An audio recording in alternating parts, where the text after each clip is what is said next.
dia, boa tarde, boa noite para você que está assistindo. Capítulo 5, Dança Cósmica das Feiticeiras, tá? De Starhawk. Então, na live passada, você não ia falar oi? Oi! Ela queria muito falar oi para vocês. Queria mesmo. Faz tempo que eu não apareço aqui no canal da mamãe. Faz tempo. Muito tempo. Faz, sei lá, uns 3 anos. Faz muito tempo, né? E eu quero muito voltar com meus Instagrams, amor. A gente vai voltar, tá bom? Novidades aí pra vocês, hein? Ai, gente. Na live anterior, a gente estava falando sobre você criar o seu próprio espaço sagrado. Então, ela estava falando sobre elementais, quadrantes, né? Os elementos das torres de observação, quando a gente precisa invocá-los antes de traçar o círculo mágico. E ela estava explicando bastante sobre o círculo mágico, como fazer, como não fazer, como é diferente em diversas tradições. E também para que ele serve, né? E a gente terminou o capítulo 4 na live anterior, eu até falei a minha opinião sobre esse capítulo, que eu acho que ela poderia ter colocado mais informações com relação à magia e as técnicas ritualísticas ao se invocar um quadrante. Ela não falou dos elementais, enfim, assistam aí, tanto no feed do Instagram, como lá no YouTube também. Então, a gente vai começar hoje o capítulo 5, a deusa, e ela sempre começa com, como a gente sabe, um mito, um relato, ou algum tipo de carga, né, já conhecida ou não na bruxaria. Então, aqui ela colocou a carga da deusa, que também é chamada como os encargos da deusa. É uma carga sentida por Doreen Valiente, lá nos meados de 1950, 1960, 70, bem início da bruxaria. Então, ela colocou esse relato aqui para falar sobre a deusa, que é uma carga muito bonita, que geralmente a gente entoa em sabás, em esbás, porque tem ligação com a lua, né, com a deusa, então a gente recita mais em esbás. Então, eu vou recitar aqui para vocês, mas ela é bem conhecida, tá, gente, no meio da bruxaria. Para quem não conhece, fica aí se deleitando com esta carga maravilhosa. Ouçam as palavras da grande mãe, que em tempos idos era chamada de Ártemis, Dione, Melusina, Afrodite, Keridwen, Diana, Arianrhod, Brigitte e por muitos outros nomes. Quando necessitar de alguma coisa, uma vez no mês, e é melhor que seja quando a lua estiver cheia, deverá reunir-se em algum lugar secreto e adorar o meu espírito, que é a rainha de todos os sábios. Você estará livre da escravidão e, como um sinal de sua liberdade, apresentar-se-á nu em seus ritos. Cante, festeje, dance, faça música e amor, todos em minha presença, pois meu é o êxtase do espírito e minha também é a alegria sobre a terra. Pois minha lei é a do amor para todos os seres. Meu é o segredo que abre a porta da juventude e minha é a taça do vinho da vida, que é o caldeirão de Keridwen, que é o graal sagrado da imortalidade. Eu concedo a sabedoria do Espírito Eterno e, além da morte, dou a paz e a liberdade e o reencontro com aqueles que se foram antes. Nem tampouco exijo algum tipo de sacrifício, pois saiba, eu sou a mãe de todas as coisas e meu amor é derramado sobre a terra. Atente para as palavras da deusa estrela, o pó cujos pés abrigam-se o sol, a lua, as estrelas, os anjos e cujo corpo envolve o universo. Eu, que sou a beleza da terra verde e da lua branca entre as estrelas e os mistérios da água, invoco seu espírito para que desperte e venha até mim, pois eu sou o espírito da natureza que dá vida ao universo. De mim todas as coisas vêm e para mim todas devem retornar. Que a adoração a mim esteja no coração que rejubila, pois saiba, todos os atos de amor e prazer são os meus rituais. Que haja beleza e força, poder e compaixão, honra e humildade, júbilo e reverência dentro de você. E você que busca conhecer-me, saiba que a sua procura e ânsia serão em vão, a menos que você conheça o mistério. Pois, se aquilo que busca não se encontra dentro de você, nunca o achará fora de si. Saiba, pois, Eu estou com você desde o início dos tempos, e eu sou aquela que é alcançada ao fim do desejo. Gente, essa é a carga da deusa, e quando a gente fala de carga, a gente fala que é como se os deuses viessem e canalizassem, recitassem aos nossos ouvidos palavras sagradas. Essas palavras, elas passam de geração em geração na bruxaria, então existem muitos sacerdotes, muitas sacerdotisas que sentem cargas. E a partir de um estágio no seu caminho, quando você vai trabalhando mais a sua mediunidade, quando você vai trabalhando mais as técnicas da canalização, da conexão com os deuses, guias e ancestrais, a gente automaticamente acaba recebendo essas cargas, que são tipo orações, mitos orais, né, das nossas ancestrais bruxas, dos nossos deuses, e a gente canaliza isso.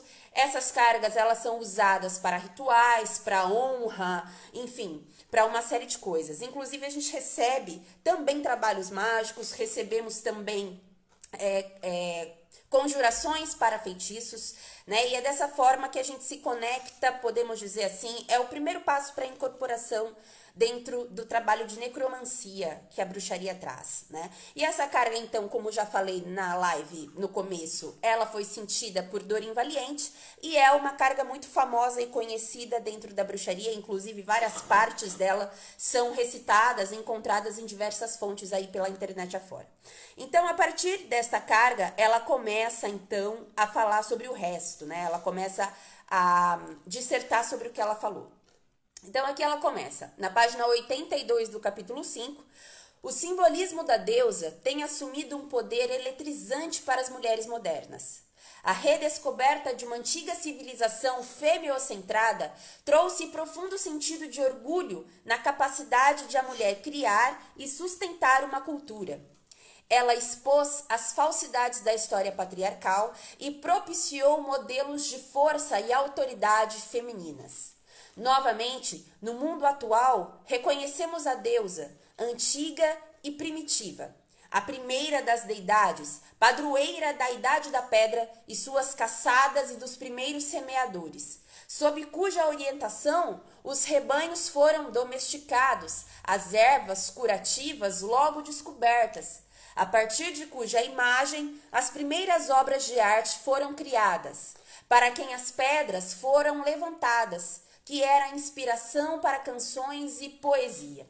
Então, aqui ela está falando do redescobrimento da potência feminina como uma deusa, né? Que antigamente não, na verdade, há algumas décadas atrás, séculos atrás, a gente teve essa mudança de figura do matriarcado, do matrifocal, né? Daquilo que era femiocentrado para o patriarcado, para o que é masculino, para o patriarcal, né? Então foi tirado o poder da mulher para recolocar esse mesmo poder, só que no homem. E, em contrapartida a isso, a mulher também foi rebaixada, a mulher também foi ridicularizada, vulgarizada, inclusive, né? Então, aqui ela está falando desse movimento de troca, certo? E daí ela vem trazendo questões históricas, né? Da deusa sempre ser tida como aquela que era a senhora da terra, né? Então, aquelas que os rebanhos foram domesticados, as ervas curativas foram descobertas, a imagem, né, de arte, as primeiras obras de arte foram inspiradas. E isso é verdade, porque existem aí várias estatuetas da época neolítica, paleolítica, inclusive muitos sítios arqueológicos daquela área onde hoje é a Turquia, que antes era a Anatólia, né? Em muitos lugares ali a gente consegue encontrar sítios arqueológicos onde eram encontradas as famosas figuras históricas chamadas de Vênus, que eram essas figuras em argila, em barro, em terracota, né? Que eram essas figuras mais focadas numa imagem feminina, onde era exposto seios muito grandes, uma barriga maior, né? Então era a alimentação, a gestação, a geração de uma criança ali. Ou seja, os historiadores, arqueólogos, eles sempre associaram essas imagens, essas Vênus, a um culto a uma divindade feminina.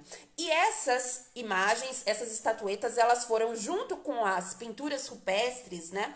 Elas foram encontradas tão antiga quanto nesses sítios arqueológicos onde essas culturas eram femiocentradas, né? Eram matrilineares. E foram uma das primeiras obras de arte que aquele povo conseguiu criar a partir deste culto a uma deusa, né? Daí aqui ela continua. Ela é a ponte pela qual podemos cruzar os abismos dentro de nós mesmos, que foram criados pelo condicionamento social e nos colocar em contato novamente com os nossos potenciais perdidos. E isso ela já está falando, inclusive, da gente redescobrir a deusa nessa idade já mais moderna, né? Então, a partir do redescobrimento da sacralidade da mulher, nós conseguimos, então, fazer essa ponte com aquilo que foi escondido dentro de nós, com aquilo que foi deturpado, com aquilo que foi extinguido da mulher, da sacralidade da mulher dentro de nós, justamente por essa inversão de poderes e papéis, né? Porque daí, a partir dessa inversão de poderes e papéis, a mulher ela deixou de ser sagrada. E culturalmente, socialmente, foi construída uma imagem da mulher, principalmente depois da igreja, do cristianismo, da ascensão da mulher sendo um fruto proibido, da mulher sendo libidinosa, levando o homem ao caminho da perdição e do diabo, né? Ela sendo serva do diabo. Então, houve aí realmente um grande extermínio do poder feminino, né? Então, já na modernidade, a deusa sendo resgatada, a gente também passa por esse processo. Nós somos bruxas ou não, mas as mulheres que procuram um caminho de espiritualidade, as mulheres que procuram um caminho com a deusa, né, e acordam e saem desse papel de coadjuvante de uma religião patriarcal, as mulheres que conseguem ser despertas para o seu poder pessoal e para a sua sacralidade, entrando em contato com a deusa, nós também cruzamos os abismos que existem dentro de nós, construídos pela sociedade patriarcal, né? Então, é aí um redescobrimento não só da deusa como uma potência universal feminina e sagrada, mas é também um redescobrimento à nossa deusa interior, ao nosso poder pessoal feminino e que foi exterminado. Então, é um processo de autoconhecimento e não necessariamente é um processo fácil de se passar. Porque culturalmente foi aí colocado uma série de tabus e estigmas em cima da nossa sexualidade, do nosso gênero, né? Ela é o navio no qual navegamos nas águas do self profundo, do inconsciente, né? Do nosso eu interno. Explorando os mares desconhecidos dentro de nós. Sim, porque a deusa ela é tida como o cálice, o útero, o caldeirão, as águas internas, inclusive fazendo uma conexão com o arcano 18, a lua do tarô, que também tem muita ligação com o princípio feminino da deusa, é o nosso inconsciente, são as nossas águas internas, as nossas emoções, né? Tudo aquilo que flui dentro de nós. E aquilo que a gente não trabalha emocionalmente, acaba que vira água parada, né? Então, aquilo que também fica no inconsciente faz com que a gente adoeça. Então, a gente precisa trazer do inconsciente para fora, para o consciente, para a gente poder curar, para a gente poder trabalhar, para a gente poder enxergar e mudar, né? Então, aqui por isso que ela fala das águas do self profundo, os mares desconhecidos, porque a deusa, ela é o útero primordial, ela é a fonte magnífica da água fluida que existe no universo, em nós e fora de nós também. Ela é o caldeirão no qual os que fomos puxados de um lado para o outro podemos cozinhar em fogo brando até que sejamos novamente um todo. Ela é a passagem vaginal através da qual renascemos. Por que ela fala isso? Porque a sacralidade da mulher reside em ela ser capaz de gerar uma vida dentro dela mesma. Então, são duas vidas num único corpo. E aquela vida cresce, se alimenta, né? E tudo que é da mãe, tudo que é a mãe, durante 9 meses também é a criança. E depois disso é um milagre que acontece de uma vida sair de outra vida. Né? Então, o útero, ele é representado pelo caldeirão dentro dos instrumentos mágicos na bruxaria.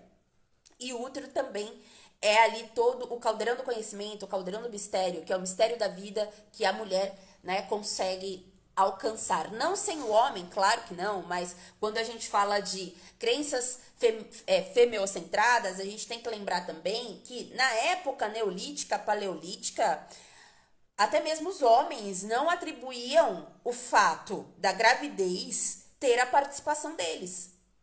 Antigamente, as mulheres, as sociedades neolíticas, paleolíticas, acreditavam que as mulheres ficavam grávidas expostas à luz da lua cheia. A lua cheia, justamente por ser a lua cheia e ter a semelhança ali com a barriga, né, a barriga grande da mulher. Então, imagina como era naquela época, né, para eles descobrirem ali que a mulher estava grávida, a barriga ia crescendo e depois saía um ser de dentro dessa barriga. Mas eles não atribuíam, né, a participação masculina no ato de gerar uma vida. Eles não sabiam que era o ato sexual que gerava a vida. Então, para eles, ali a mulher meio que fazia isso sozinha. Uma análise comparativa geral, histórica e ou cultural da deusa e de seus símbolos exigiria por si só vários volumes e eu não farei tal tentativa no espaço limitado deste livro, tendo em vista especialmente que muito material de boa qualidade já é disponível. E é verdade, né? Temos muitos materiais falando sobre culturas que eram femiocentradas, inclusive materiais que não têm ligação com a bruxaria, que são livros arqueológicos, históricos, sociológicos, enfim, e a gente pode então beber dessas fontes também, tá? Pelo contrário, limitar-me-ei a debater a deusa como é vista na feitiçaria e concentrar-me em sua função e significado para as mulheres e homens da atualidade. Então aqui ela já deixou bem claro que ela não vai se deter muito num sentido histórico, enfim, porque é muita coisa para se debater dentro desse assunto da deusa e ela vai se deter então na imagem religiosa que a bruxaria carrega da deusa. Daí aqui ela continua. As pessoas com frequência perguntam-me se eu acredito, em negrito, na deusa. E eu respondo, você acredita em pedras? É extremamente difícil para a maioria dos ocidentais, captar o conceito de uma deidade manifesta. De uma deidade que é palpável. De uma deidade, me fugiu a palavra agora que eu quero, mas de uma deidade que é imanente, né? Que ela se manifesta, que ela está aqui agora, que a gente pode tocar, que a gente pode interagir, que a gente pode ver, olhar os processos dessa divindade acontecendo, né? Por quê? Porque a gente está socialmente acostumado, ensinado culturalmente a acreditar num Deus homem que é punitivo, castigador e longe de nós. E não, os deuses na bruxaria e no paganismo, eles são deuses próximos de nós. Eles não estão lá no céu. Eles estão aqui, na natureza. Por isso que ela falou, você acredita em pedras? Porque não tem como você ver a natureza, ver o universo, ver a lua, ver o sol, ver os ciclos, ver tudo isso acontecendo e falar que isso não é Deus. Então Deus está nessas manifestações. A deusa, o Deus da bruxaria são manifestos aqui no agora. Então, eu estar falando com vocês é a minha parte de Deus falando com vocês.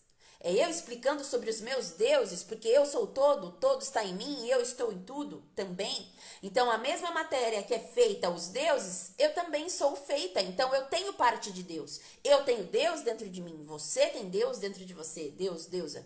E tudo tem. Os animais, as plantas, tudo. Até as coisas inanimadas. Então, por isso que ela fala que é muito comum as pessoas estarem acostumadas a uma visão de Deus, de deusa, muito longe de si. As pessoas não estão acostumadas a falar assim, meu, essa água que eu estou bebendo aqui agora é Deus.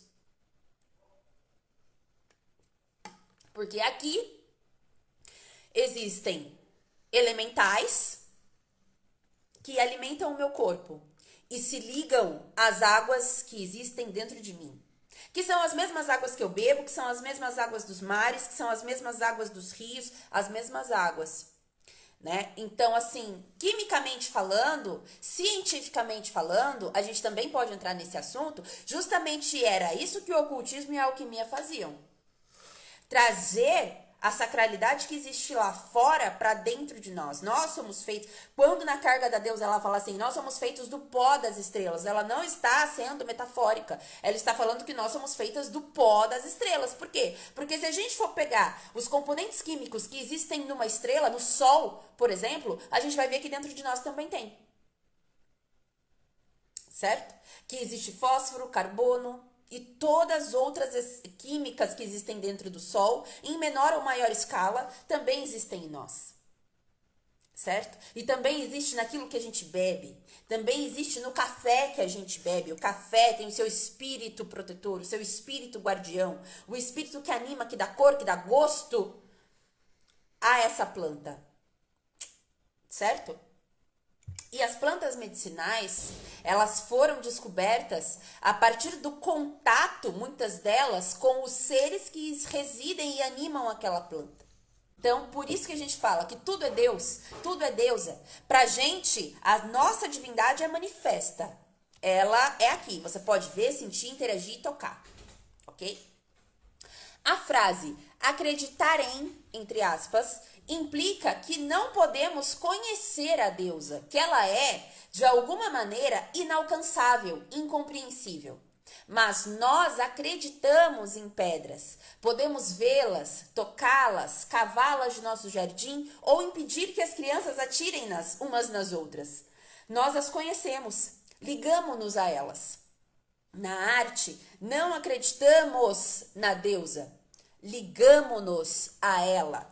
Através da lua, das estrelas, do mar, da terra, das árvores, animais e outros seres humanos, através de nós mesmos, ela está aqui, ela está dentro de todos nós, ela é o círculo pleno, terra, ar, fogo, água e essência, corpo, mente, espírito, emoções e transformações, certo? É o que a gente já tinha acabado de falar. A deusa é a primeira em toda a terra, o mistério, a mãe que alimenta e dá toda a vida.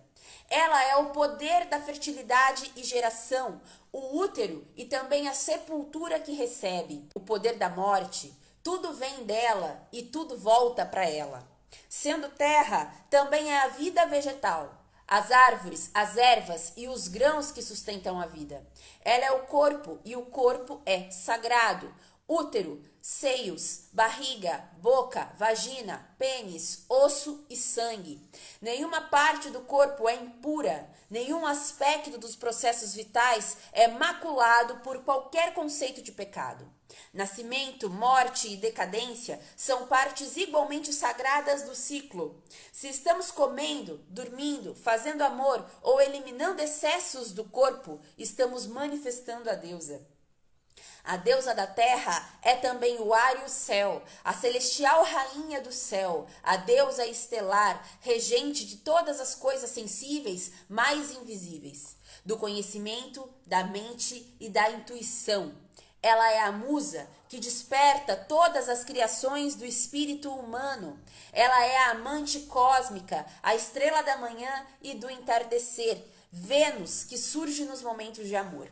Então, assim, aqui ela tá falando das várias faces que a deusa tem, né? E por isso que nós temos muitas deusas, né? E por isso que a gente fala da deusa dos 10.000 nomes. Porque existem muitas maneiras da gente enxergar essa força também, né? Existe a forma de todas as deusas são uma deusa só?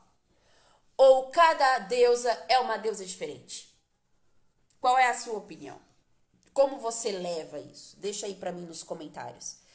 A sua forma de ver a deusa é uma forma, cada uma é uma, ou é uma só que se multiplica em várias? Existem as duas formas de ver e nenhuma está errada. Nenhuma está errada, né? Eu vou colocar aqui pra vocês a forma que eu vejo. Inclusive já tem um vídeo no canal no YouTube falando sobre Deus e deusa, o conceito de divindade dentro da bruxaria. É só vocês procurarem no canal, é um vídeo bastante bacana, bastante explicativo. Procurem aí, vocês vão achar, vão gostar.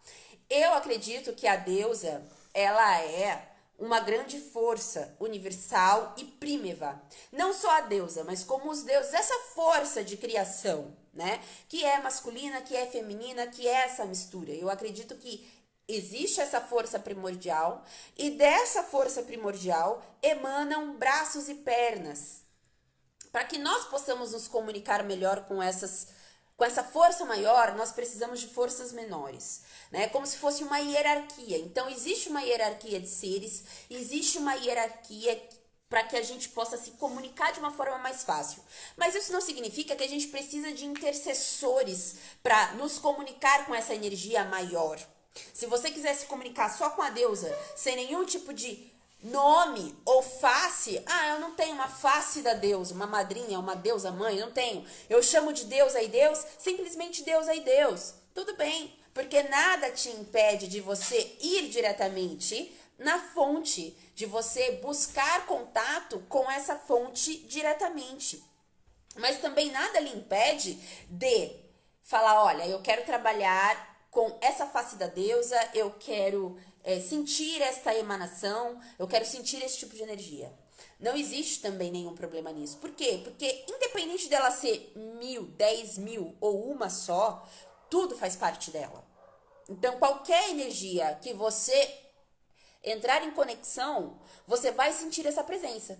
Você vai estar em conexão impreterivelmente. Por isso também que temos várias deusas em várias culturas, porque os deuses antigamente, como a gente também já falou várias vezes, eles eram tidos como forças da natureza. Então tinha um deus para cada coisa, né? Por isso que temos aí várias culturas com diversos deuses e nós cultuamos todos esses. Por isso que não existe nenhum problema dentro do politeísmo, dentro do paganismo e bruxaria, da gente celebrar gregos, romanos, até cristãos, se quiserem.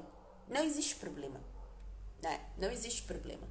Por quê? Porque todos são manifestações. Eu falei cristão, mas é muito caro, né, a gente achar isso. Mas a gente encontra pessoas até hoje que fazem a mistura dos cristãos, enfim, quem sou eu para falar que isso tá errado ou tá certo, né? A prática é de cada um. Se ele conseguir aquela conexão, ok. Até porque a bruxaria também pode ser um ofício. Existem várias maneiras da gente se conectar com essa força feminina e força masculina dentro da divindade da bruxaria. Ela coloca bastante a deusa como a musa inspiradora. Isso me faz lembrar bastante do arcano 17, a estrela do tarô, que fala justamente sobre essa musa inspiradora, inclusive ligando aos poetas mesmo, né? Que é conhecido que os poetas eles acessam esse espírito da poetisa, da musa inspiradora, né? E essa questão é ligada muito ao feminino, a beleza que o feminino traz, né? A inspiração. Muitas deusas são a inspiração, muitas deusas são poetisas, né? Bela e irradiante, ela jamais pode ser dominada ou penetrada. A mente é conduzida cada vez mais adiante na ânsia de conhecer o desconhecido, de falar o inexprimível. Ela é a inspiração que vem no momento da introspecção. A deusa celestial é vista como a lua, né? Talvez seja um dos maiores símbolos da deusa, é a lua e suas fases, que estão associadas aos ciclos mensais de sangramento e fertilidade das mulheres. Por quê? Porque a lua regula, né? Tanto as marés, as águas externas, quanto as marés internas das mulheres, a menstruação, os ciclos das emoções que estão ligados à TPM. E não só as mulheres, gente. Todo mundo fala, porque as mulheres sangram, então é por isso que tem ligação com a deusa e os homens não têm, porque os homens não sangram. Não tem nada a ver. Os homens não sangram, mas eles também têm os seus ciclos, também os ligam à deusa. Então, se eles quiserem fazer um trabalho, independente da escolha sexual, da opção sexual deste homem, desta pessoa, ele pode fazer conexão tanto com deuses como com deusas, não importa. Porque cada um tem os seus ciclos, sim, tanto femininos quanto masculinos, tá? E não adianta negar, isso é indiscutível, tá? E na bruxaria não existe problema nisso, nenhum problema, tá? Muito pelo contrário, é encorajado. Nós, tanto homens quanto mulheres, independente da sua orientação e escolha sexual, independente do seu gênero, independente de qualquer coisa, é aconselhável e é encorajado e ensinado não só a quebra de preconceitos internos quanto externos, como o trabalho com o feminino e o masculino interno. Você entender que você tem as duas polaridades dentro de você e você pode ser o que você quiser, ok? A mulher é a lua terrena, a lua é o ovo celestial, vagando no útero do céu, como sempre muito poético, né? Imaginem sempre a dança do universo, quando ela fala nessa poesia, tá? Cujo sangue menstrual é a chuva que fertiliza e o orvalho que refresca. Aquela que governa as marés dos oceanos, o primeiro ventre da vida na terra. Portanto, a lua é também a senhora das águas, das ondas do mar, correntes, nascentes, dos rios que são as artérias da mãe terra, dos lagos, poços profundos e lagoas escondidas, dos sentimentos e emoções que nos tomam como ondas do mar. A deusa da lua possui 3 aspectos, e aqui ela já vai entrar num assunto bem interessante, que é fonte de muita dúvida entre os iniciantes, tá? Então prestem bem atenção nessa parte que ela vai falar, que ela tá falando da ligação da lua com as fases da lua, os ciclos da mulher e as fases da deusa. Por que que a deusa é cultuada como a lua é o maior símbolo? Qual é a ligação disso com as mulheres e com a deusa que cultuamos? A deusa da lua, ou seja, a própria lua, tá? Quando a gente fala deusa da lua, entendam que a deusa é a própria lua, possui 3 aspectos. O crescente, que é a donzela, que é quando estamos crescendo, que é quando a deusa está crescendo. Então é a nossa fase também de crescer, a nossa fase infantil, a nossa fase adolescente, a donzela, né? A virginal. E não a virginal no sentido de sexualidade, mas a virginal em tudo, na vida, a donzela, né? Cheia, que é a fase da mãe, a grávida, aquela que cuida, que gera, que cria. E a minguante, que é a anciã, que é aquela que já está no fim, que já está minguando, que já é mais introspectiva. E tem também a parte negra, que aqui ela não cita ainda, mas daí já é ao primeiro dia da lua nova, onde a lua não é vista no céu, então ela é tida como a deusa no reino dos mortos, né? A lua negra. Então ali são 4 fases ali, a terceira meio misturada com a quarta, a anciã já passando para a fase negra. Parte do treinamento de cada iniciado implica períodos de meditação sobre a deusa em seus vários aspectos. Não disponho de espaço para incluir todos eles, mas exemplificarei aqui com as meditações dos 3 aspectos da lua. Então, aqui ela vai colocar 3 meditações. Então, a meditação da lua crescente, onde você vai se conectar com a fase crescente da deusa, a meditação da lua cheia e a meditação da lua minguante. Depois disso, ela continua. A tríade da lua transforma-se na estrela quíntupla do nascimento, iniciação, amor, paz e morte. Ou seja, né, ela quer dizer que a manifestação terrena dessas fases vem marcar esses períodos: o nascimento, a iniciação, o amor, a paz e depois a morte. A deusa manifesta-se no ciclo total da vida. As mulheres são valorizadas e respeitadas na idade avançada, assim como na juventude, né? Porque na idade avançada é tida como a sabedoria já incubada, enquanto que na idade jovem, virginal e depois na idade madura como mãe, esse poder da sabedoria, ele é emanado de outra maneira, né? Nascimento e infância, obviamente, são comuns a todas as culturas. Ela está dizendo a sacralidade dessas fases. Mas, até muito recentemente, nossa sociedade não conceituou o estágio da iniciação, da exploração pessoal e autodescoberta como sendo necessário para as mulheres. Esperava-se que as meninas passassem diretamente da infância para o casamento e maternidade logo em seguida, do controle de seus pais para o controle de seus maridos. Então aí ela já está falando que em algumas sociedades é marcado a maturidade dos homens com um rito de passagem. E é conhecido esse rito de passagem tanto em culturas antigas como também em culturas modernas, né? O rito de passagem onde o homem se torna o homem, né? O rapaz, o cara viril, né? Onde ele já vai tomar frente ali no mercado de trabalho, onde ele já vai tomar frente ali na casa, né? Em algum lugar, em alguma frente de chefia, de liderança, né? As mulheres, em algum ponto, elas foram ali ceifadas, porque elas eram preparadas pela família, no controle dos pais, para então ir para o controle dos maridos. Não tinha essa fase de, bem, a mulher ela também passa por esse período de maturidade e autodescoberta que o homem também passa, né? Então, aqui com certeza ela vai entrar no rito de menarca, que assim como existe para as mulheres o rito de menarca, que é a primeira menstruação, que é quando a gente sabe que a menina está deixando de ser menina para se tornar uma mulher, aquela que exprime o poder de criação e gestação de outra maneira, pois ela vai começar a fertilizar a terra da própria vida, do próprio corpo, certo? A partir da menstruação, qualquer mulher vem a ser mãe, né, devido, obviamente, às circunstâncias corretas, né? Mas isso pode acontecer. Então, é essa sacralidade que existe. E ela tá falando que foi pulado totalmente isso das mulheres, foi tirado, né, essa importância da transição de uma coisa para outra. A mulher, ela já saía da casa dos pais para ir para a casa do marido. Em nenhum momento ela tinha um período de autodescoberta como ela, como a própria mulher. Né? Então aqui ela tá falando que essa mudança hoje em dia já existe, já aconteceu, né?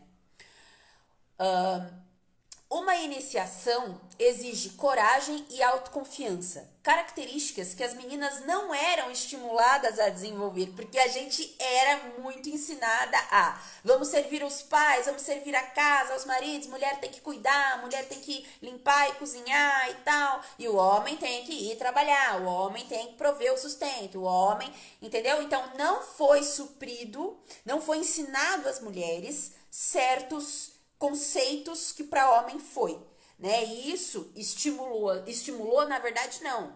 Sim, estimulou uma visão cultural de que as mulheres são sexo frágil, de que as mulheres, elas... toda essa luta que a gente já sabe. E aqui eu não tô falando de feminismo, não, tá, gente? Tô falando de história, tá bom? Do papel, né? Que o masculino e o feminino passou e teve e se transformou no decorrer dos anos. Esses são assuntos, gente, que a gente nunca vai conseguir fugir dentro da bruxaria, nunca. E vira e mexe a gente vai ter que estar revendo isso, porque a gente esquece desses conceitos também. E a gente também se encaixa muito inconscientemente naquilo que a cultura coloca para nós. Então, a gente precisa estar sempre reciclando esses conhecimentos, sempre consultando esses conhecimentos e lembrando. Então, são assuntos que a gente nunca vai deixar de ver em fonte nenhum sobre bruxaria, em nenhum tipo de estudo. E não é algo que a gente deve falar, já sei sobre isso, não vou estudar mais. Não, a gente precisa estar sempre se reciclando, se renovando, consultando esses assuntos. Lembrando da importância e do peso que isso tem dentro da prática da bruxaria, tá? Atualmente, o estágio de iniciação pode implicar em estabelecimento de uma carreira, na exploração de relacionamentos ou no desenvolvimento de nossa própria criatividade. Ela tá falando que tudo pode ser um rito de passagem, partindo do preceito de que tudo é uma autodescoberta. Tá? Mulheres que pularam esse estágio em suas juventudes, esse estágio de descobertas por si próprias, com frequência acham necessário retornar a ele mais adiante, né? E daí a gente vê histórias aí de talvez mulheres que depois de muitos anos querem mudar de vida totalmente, né? Os estágios posteriores da vida só podem ser plenamente vividos após a completude da iniciação e da formação de um self individualizado, de uma personalidade individualizada. Você não jogar a mulher para um marido logo no período onde ela precisa ter experiências, onde ela vai construir o seu próprio senso de eu, e não o próprio senso de eu pautado no pai, ou pautado na mãe, ou pautado no marido. Ok? O estágio do amor também é chamado de consumação, e é o estágio da criatividade plena. Relacionamentos se aprofundam e ocorrem como um ato de entrega. Uma mulher pode escolher ser mãe ou cuidar de uma carreira, um projeto ou uma causa. Um artista ou escritor atinge seu estilo maduro. Criações, independentemente de serem crianças, poemas ou organizações, assumem vida própria. À medida que se tornam autônomas e as exigências diminuem, o estágio de tranquilidade é alcançado. Então aqui ela já está falando de outro estágio, que a partir do momento que a gente já desenvolve o nosso ser individualizado, sendo nós mulheres ou homens, a gente então atinge o estágio de criação.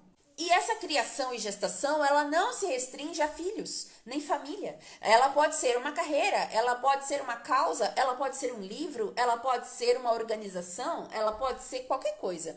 Onde você se dedica a criar, a cuidar, a desenvolver aquilo na sua vida. Né? Então, criações, filhos, quando a gente fala tenho filhos, não é só filhos crianças, mas filhos de projetos, carreira, uma série de outras criações, a gente cria muitas coisas. E a gente precisa cuidar e manter essas criações. Então, todos vêm de nós, assim como filhos, né? Então, isso também é um filho, uma criação nossa. E daí ela já começa a falar das outras fases, que a partir do momento que a gente já está solidificado nessas nossas criações, que a gente já alcançou aí uma certa satisfação, que a gente já alcançou um certo período de concretizações na nossa vida, a gente começa então a ter mais tranquilidade, porque as exigências já não existem mais tanto, porque você já alcançou você já alcançou aí algumas exigências, né, da vida. E daí ela fala, com a idade vem a nova iniciação, aquela que é para dentro, a reflexiva, menos ativa fisicamente, porém mais profunda devido aos insights da experiência. A idade avançada na bruxaria é vista muito positivamente como o tempo em que a atividade evolui para a sabedoria. Esta conduz à iniciação final, que é a morte. Esses 5 estágios estão incorporados a nossas vidas, mas também podem ser percebidos em cada novo empreendimento ou projeto criativo. Cada livro, cada pintura, cada novo trabalho nasce como ideia. Ela é submetida a um período iniciatório de exploração que às vezes é assustador, pois somos obrigados a aprender coisas novas. À medida que nos sentimos confortáveis diante de uma nova habilidade ou conceito, o projeto pode ser consumado. Ele existe independentemente. Enquanto deixamos em suspenso, outras pessoas podem ler o livro, apreciar o quadro, saborear a comida ou aplicar o conhecimento que ensinamos. Finalmente, ele termina. Ele morre e nós passamos para algo novo. Então, aqui ela está falando que esse conceito de início, desenvolvimento, né, maturidade, declínio e depois a morte é algo que existe nos nossos deuses, na nossa deusa. É um conceito que a gente aprende como sagrado, mas também pode ser aplicado a qualquer coisa na nossa vida. Desde um empreendimento até o nosso próprio dia, que começa com o sol e termina com a lua. As horas, as semanas, tudo. E a gente também pode ver isso nas estações do ano. Por isso que tudo é muito sagrado para nós. Por isso que tudo é Deus. Porque a gente consegue ver os mesmos conceitos que fazem uma divindade ser uma divindade, tanto no macro, no universo fora, na Via Láctea, nos planetas, no sistema solar, enfim, como no micro, dentro de nós, na nossa vida, no nosso dia a dia, na nossa terra, nas nossas estações, enfim. Certo? E é aquele axioma hermético famoso de Hermes Trismegisto, né? Que é aquilo que está em cima está embaixo. O todo no tudo, o tudo no todo. É isso que ela quer dizer aqui. O pentagrama, todas as folhas de 5 lóbulos e flores de 5 pétalas são sagradas para a deusa como uma estrela quíntupla. E por que então que o pentagrama e tudo que é 5, né? Tem essa sacralidade e é uma das maiores representações da religião, né, da bruxaria. Porque existem não só os 5 elementos, mas também os 5 estágios da vida, ligado também a esses elementos, né? E todos esses elementos, todas essas correlações que o pentagrama ele abarca, é uma síntese, esse símbolo é uma síntese de muitos outros conceitos simbólicos que a bruxaria e o paganismo trazem e conceituam e ensinam, né? Somos nós. O pentagrama somos nós. E nós também somos essa síntese. Por isso que ele é uma das maior símbolo, tanto da bruxaria quanto dos deuses. A maçã é especialmente seu emblema, pois quando é partida no sentido de uma cruz, suas sementes formam um pentagrama. E isso é verdade, né? E isso eu demorei muito tempo para entender, assim, na bruxaria, né? Cortei muitas maçãs de forma errada, sem conseguir ver o pentagrama no meio da maçã, né? E daí a gente vai entrar em outra discussão, porque a maçã, a gente poderia até ficar uma live inteira falando sobre a maçã. A sacralidade da maçã para a deusa, para diversas deusas, até em mitos, né, nórdicos, gregos, enfim. E também para o paganismo, até mesmo mitos cristãos, né? A maçã é sagrada. Então a maçã, ela tem aí um mistério, né? um esoterismo já nela, todo um simbolismo que a gente poderia fazer uma live só sobre a sacralidade da maçã e divindades que se ligam a essa fruta sagrada. Porque quando a gente tem uma maçã, né, a maçãzinha aqui, o cabinho tá aqui em cima, a maçã. Pra gente ver o pentagrama dentro dessa maçã, a gente tem que cortar ela na horizontal e não na vertical. Então aqui tá uma maçã, imagina uma maçã aqui. Ao invés de você passar a faca aqui, para partir ela de assim, você passa a faca de assim, ó, horizontal. Porque daí ela vai abrir uma parte embaixo e uma parte aqui em cima. Quando você vai fazer assim, você percebe que no meio tem uma estrela de 5 pontas. Parece muito, inclusive, um anis estrelado, porque as sementinhas ficam divididas certinhas, feito uma florzinha, uma estrela, um pentagrama, enfim. Assim como outras frutas também, ervas como o anis estrelado, a carambola. São manifestações e símbolos da deusa que mostram a sabedoria da natureza e que os mistérios estão na natureza. A gente é que não consegue enxergar. Porque a gente está muito desconectado desses conhecimentos que antigamente eram simbólicos e hoje são arquetípicos. Mas eles só são hoje conhecidos assim porque lá nas sociedades antigas, quando eles tiveram conexão com esses alimentos, eles fizeram toda essa síntese do que é sagrado fora da nossa terra, que faz sentido como sacralidade para a gente encontrar os deuses em alimentos, em estações do ano dentro da nossa própria terra. A natureza da deusa jamais é uma coisa só.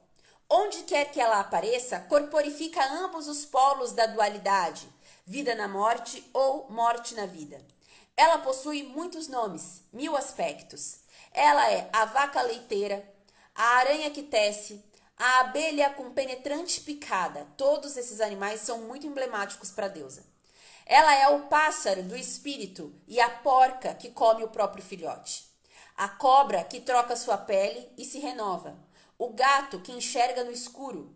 O cão que uiva para a lua. Ela é todos. Ela é a luz e a escuridão. A padroeira do amor e da morte, que manifesta todas as possibilidades. Ela tanto traz conforto quanto a dor. É mais fácil responder ao conceito da deusa enquanto musa ou mãe, inspiração, alimento e poder curativo. É mais difícil compreender a deusa como destruidora, assim como é mais difícil a gente ver a nossa mãe como além de mãe, né? E aqui ela está falando exatamente isso. A gente vê a mulher e a deusa para além daquele aspecto maternal, criador, porque ela é tudo, ela também é a morte, a destruição, ela é também a mãe que pune, ela é também a mãe que castiga, ela também é aquela que traz a morte, porque ela é toda essa força de criação e destruição. E aqui a gente já traz a questão da destruição, que é vista muitas vezes em religiões e culturas patriarcais como um mal, né? Mas nada no universo é mal, quem é mal é o que está dentro de você, a energia em si não é má. Né? Ela é uma energia de caos. E o que você faz com esse caos? Você pode tanto construir no caos, como destruir também no caos. A questão é que a destruição, esses dois polos, aquilo que é chamado de caótico e mal, a gente, dentro da bruxaria, a gente entende como parte também dos deuses. Os deuses, eles são tudo, inclusive a morte, inclusive o mal, inclusive a destruição. Certo? Porque isso também faz parte do mundo e da natureza humana. Não faz sentido algum a gente negar isso dentro de nós.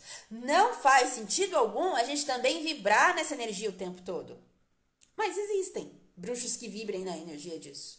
Mas não necessariamente você aceitar e você olhar para as suas sombras e reconhecer também a sombra nos deuses, não significa que você tem que ser um bruxo trevoso. Isso significa que você tem que reconhecer e trabalhar de forma a transformar esse lado destruidor e sombrio. Mas não tentar ser inimigo, ter uma luta ou evitar isso, tá? Porque dessa maneira você vai fazer com que essa energia cresça ainda mais. Você precisa olhar e compreender e aceitar. Tudo tem uma destruição, um ciclo de fim. A dualidade judeu-cristã condicionou-nos a pensar sobre a destruição como um sinônimo de mal. Apesar de que a deusa sabe O Jeová do Antigo Testamento estava longe de ser suave e arauto da luz. E, cara, nossa, a gente pode ter uma discussão, assim, imensa sobre isso, tá? Uma discussão imensa sobre isso. Se a gente for pegar Bíblias antigas, se a gente soubesse da onde o evangelho de hoje vem, a gente não falaria que Deus cristão é que beleza, né? É discussão para outra live, tá? A maioria de nós vive afastada da natureza, isolada das experiências que constantemente lembram as pessoas mais primitivas que todo ato de criação é um ato de agressão. É porque as pessoas acham que, porque vive na natureza é da roça. É porque vive num lugar mais afastado da cidade, porque é primitivo. Não quero ter, eu quero viver na cidade. Só que daí você perde as maiores experiências existenciais, né? Porque a selva de pedra, ela esconde muita coisa e destrói muita coisa. Para você conhecer alguns verdadeiros poderes da vida, da morte e das nuances entre esses dois, você precisa ter um contato com a natureza, sendo você bruxo ou não. Para plantar um jardim, você deve retirar as ervas daninhas, eliminar as lesmas, podar as plantas à medida que se esticam em direção à luz. Para escrever um livro, você deve destruir rascunhos após rascunho de seu próprio trabalho, dividindo parágrafos e retirando palavras das frases. A criação postula transformação. Qualquer mudança destrói aquilo que veio antes. A criadora destruidora manifesta-se no fogo, que destrói tudo aquilo que o alimenta a fim de produzir calor e luz. Fogo é a lareira aconchegante, o fogo criativo da forja, a alegre fogueira da celebração. Mas a deusa é também o fogo furioso da ira. O poder da ira é difícil de ser encarado. Identificamos a ira, a raiva, com violência, e as mulheres foram condicionadas a sentir que sua raiva é errada e inaceitável. No entanto, a raiva é uma manifestação de força vital do elemento fogo. É uma emoção de sobrevivência, um sinal de alerta de que algo em nosso ambiente é ameaçador. O perigo desencadeia uma resposta física, psíquica e emocional que mobiliza nossa energia para mudar a situação. Sendo humanos, respondemos a ataques verbais e emocionais como se fossem ameaças, que suscitam a raiva. Mas, quando não somos capazes de admitir a nossa própria raiva, ao invés de reconhecermos a ameaça do ambiente, vemo-nos como errados. Em lugar de fluir para fora, a fim de mudar o ambiente, nossa energia fica presa em esforços internos com a repressão e o controle. Então aqui era exatamente o que eu estava falando para vocês, sobre você reconhecer a sua parte destruidora, sobre você reconhecer que os deuses, a vida, o mundo, essa realidade onde a gente vive, é uma realidade dual. E que você reconhecer isso dentro de você é construtivo e não negativo. Que não devemos ver as nossas sombras como algo que devemos repelir e afastar e fugir. E sim como algo que devemos olhar para dentro, reconhecer, entender e transformar.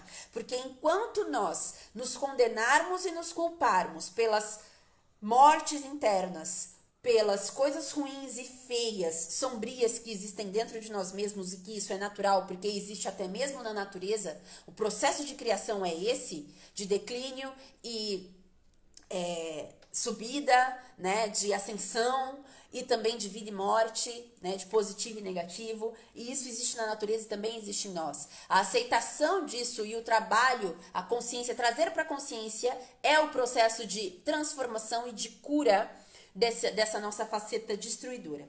Para que ela não destrua e se manifeste em formato de maldade, desequilíbrio dentro da sua vida e em você mesmo, não te envenene, você precisa fazer as pazes com ela.